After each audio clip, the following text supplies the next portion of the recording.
Para la temporada 2017, los Diablos Rojos presentaron su roster, que por primera vez será 100% mexicano y estará dirigido por el manager Miguel Ojeda, quien regresa para buscar de nuevo ser campeón con el equipo capitalino. Y creo que este año va a ser muy especial porque hace 3 años nosotros anunciamos que nos estamos preparando para jugar con puro pelotero mexicano.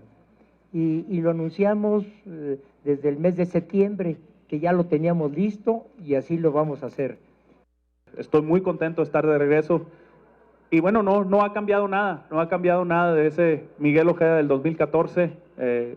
Seguimos siendo abiertos con los muchachos, que los muchachos confíen en mi persona y que confíen en lo que ellos tienen, ¿no?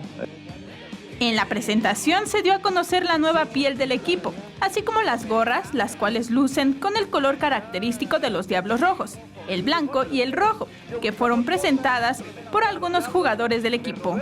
Este fin de semana comienza ya la temporada para los Diablos Rojos en el Estadio Frainano. Con imágenes de Andrés Brito, Vianey Zárate, 21 Noticias.